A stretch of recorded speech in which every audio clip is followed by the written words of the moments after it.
while ENCA is indeed the main coordinator of these reviews on regard. But, oh. Give us your time. Yeah, I noted my points here just so I won't forget. Okay. All right. While indeed ENCA is indeed the main coordinator of the reviews regarding the ESG, we also have applications that are coordinated by other bodies, such as the German Accreditation Council. So they have the same, well, they might have some sort of different interpretation when it comes to the ESG. Also, it became clear to the Register Committee that some standards are interpreted a bit differently by the Register Committee than the panels. That doesn't necessarily has to be ENCA, it can be other panels. So this is why the user interpretation of the ESG has been made much clearer. It is also a continuation of the procedure on the interpretation of the ESG. So it's not necessarily a new document, it's just an adapted one, and that this one is adapted also to the new ESG. It's not based on the old ESG. Okay, so, and the last point, okay, so the document is designed to help panels prepare the reviews against the ESG, and it's also designed to help the agency to understand what the Register Committee expects in case they want to apply for the register.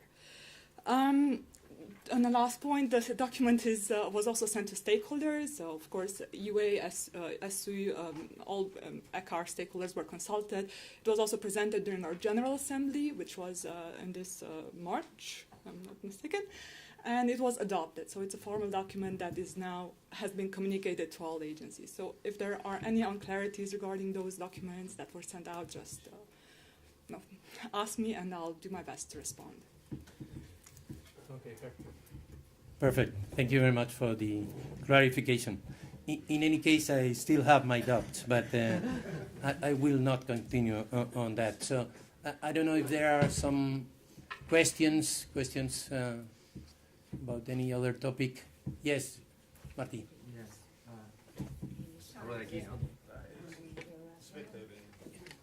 Yeah, but maybe you have a loud voice. Yeah. Yeah. Okay. Okay. I'm Martí Casadesus from ACPUA Catalunya. Well, thank you very much for the presentations. I think that has been very interesting for me. I would like something to Maria. Well, we'll have the evaluation by agency in the next 2 years, I think. I don't expect that we have many problems at all, because in fact, in many of the standards, we're going a little farther. For instance, this one with the student, the panel, I think that we have even go farther, because we have professionals in the panel, and all the panels, we will publish all the full reports and so on.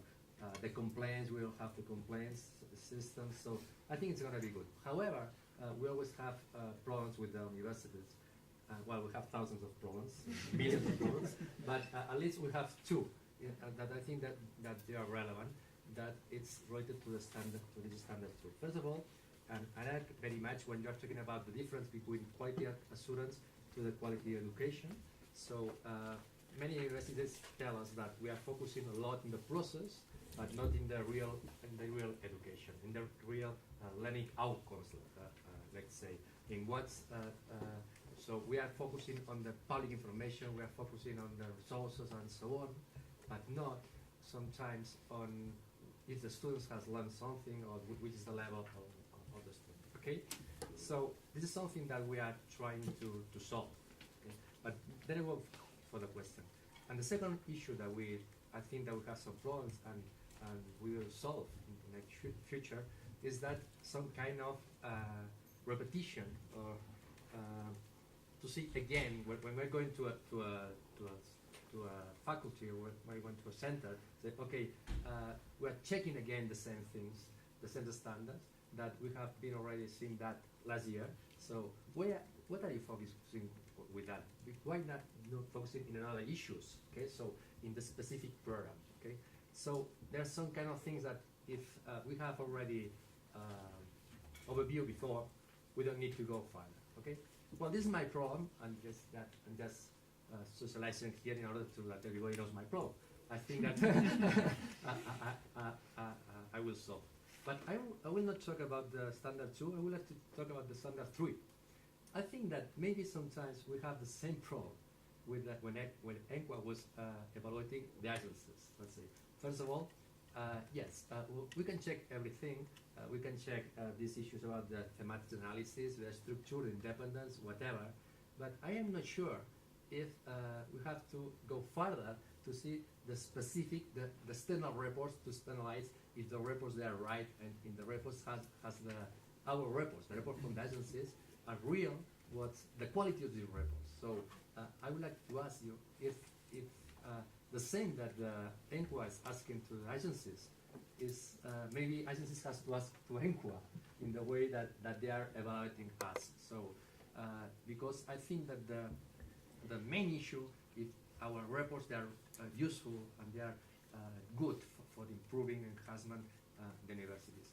And the second one is again the same problem, the repetition. Okay, in 2016, I will our agency will go for the third time for the evaluation of ENCUA.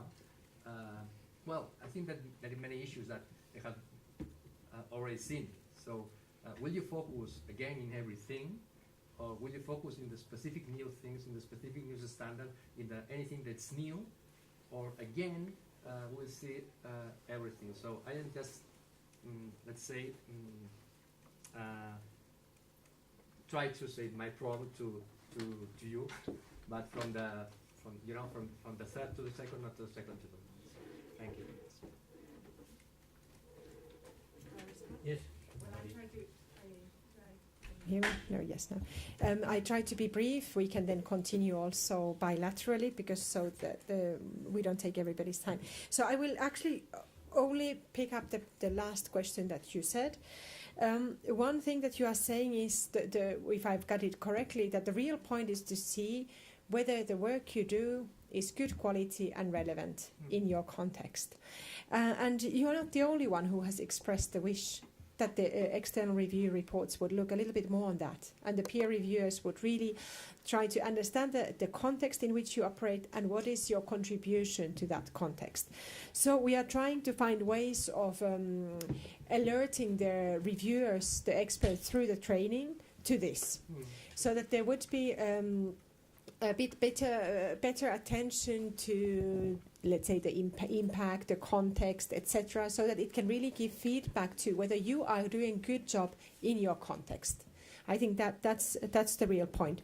We are not sure if and how that can be done through an international review panel, but we are definitely trying to do that in the next reviews.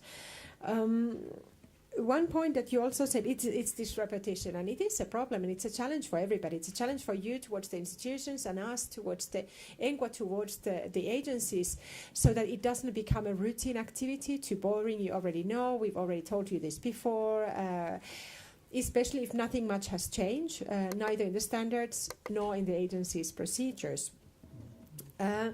But we will continue to do a review that looks at all the ESG. We will have to do that.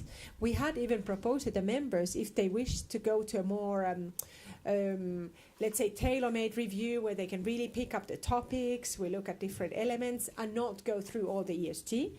And the vast majority of the members are of the opinion that no, they only want to do one review, and to apply to be registered on ECAR, the review has to address each of the ESG. So we thought, okay, then in order not to make the agencies go through two different reviews, one on ESG and one on other things, we will have to do it on the ESG. But it's not perhaps as bad as it might sound, and I think I'm now putting the responsibility nicely back to you. I think it is the self-evaluation report that is really your opportunity. There you can bring out issues within the different ESG, because almost everything you do at the end has some relevance to some of the ESG.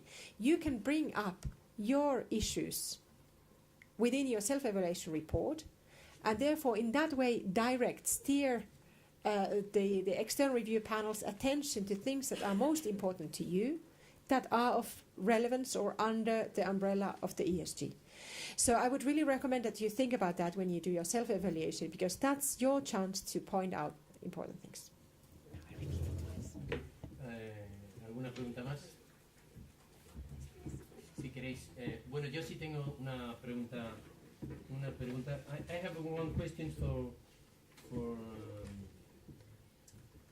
Tia, and it's related with the role of the students in the program design. Okay, because you were there, and I do not believe that this show up suddenly. This was something that in some way was discussed, and what I wanted is to know what is behind. I mean, what should be the role of the student when we are talking about program design? Because it's a little bit difficult to understand for those who came from a classical point of view from this kind of things. Well, it is basically, yes, it was discussed. Perhaps even debated. The point is, in some European systems, while there was an acknowledgement that students are partners in quality assurance, their role was very much limited to filling in feedback questionnaires. I'm certain you all know feedback questionnaires. All the universities, all the programs ask students to fill in questionnaires. What happens after the questionnaires is a problem, I think, for all universities. Whether the feedback the students are giving in the questionnaires translates into the program committees or curriculum committees and to the decision making. The idea here was that it is quite widespread in Europe, according to our studies, to have students in the program committees already. In quite a few countries, there are students there who can then repeat the same feedback that was in the questionnaires.